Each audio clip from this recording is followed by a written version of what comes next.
Dakop sa ginibog drug bypass operation.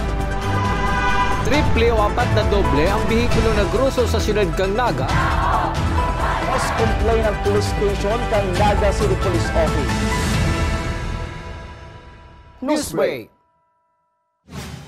Diyos marhay na hapon, uya ang bareta sa oras na ini. Pagribay ni magkapirang pamayokan opisina sa lokal na gobyerno kan Naga ipinapasunod.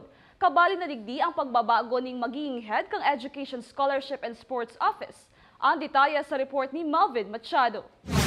Pun sa bulan kang Hunyo, bako na si Atty. PJ Barosa makapot kang Education, Scholarship and Sports Office o ESO, si Mr. Nani Soron. Dayungon niya na nagmamanihar kan Naga City Science and Technology Centrum ang ibabalik sa ESO na yumanan sa iyang dating opisina bago dinara sa nasabit ng presenteng opisina. Mantang matinirman sa dati niyang posisyon kan Persons with Disability Affairs Office si Atty. Barosa asin sa pagiging Secretary to the Mayor. Sa paliwanag ni City Administrator Elmer Moro, maski mayo pa ang mga isyu ngunyan sa City Hall. Nasa plano na subuot ang pagdesignar kisoron sa ESO.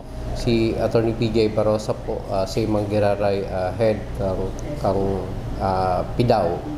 But on the month of June, ibabalik na po si dating head kang ESO, si Mr. Nani Soron. So, ipo yan itong some changes.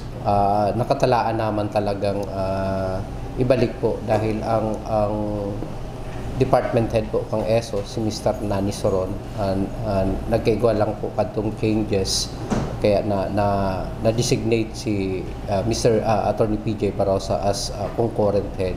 So yun naman po talaga si direction dahil pinapatapos lang po si school year.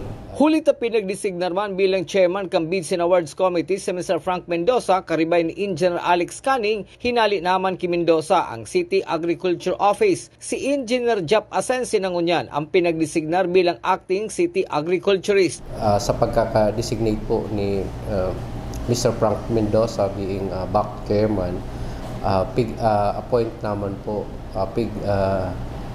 relinquish naman po siya bilang City Agriculture Officer na pig-designate na po si Mr. Jap Asense bilang head ngunyan kang Kago.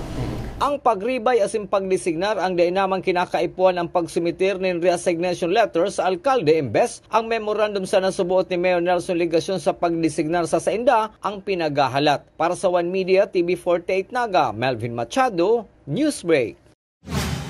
Mientras tanto, nagkapirang opisina pa sa lokal na gobyerno kan Naga ang hastangunyan mayo pang permanenteng department head na nagtutukaw.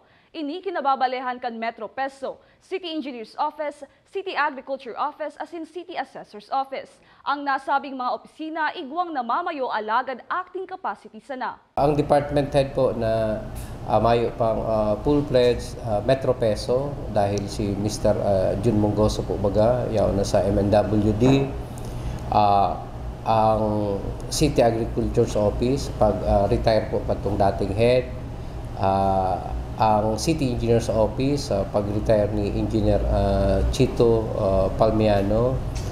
Ang City Assessor sa pag-retire ni Cesar Maestrado. So yun po yan itong may mga vacant position. Alagad may mga acting head po na nagkakarapot kanina. Yan ang bareta sa oras na ini. Ako po si Christine Alcanzo Reyes. Mabalik kami pakalihis ng sarong oras. Mabalos kan sa indong pag-antabay. Dakop sa ginibog drug bypass operation. Triple o apat na doble ang bihikulo na gruso sa siyudad kang Naga.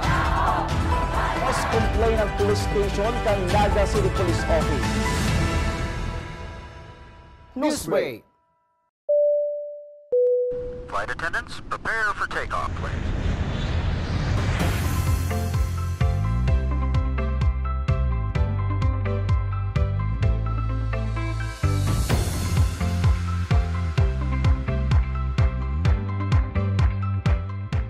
Slip life vest over your head.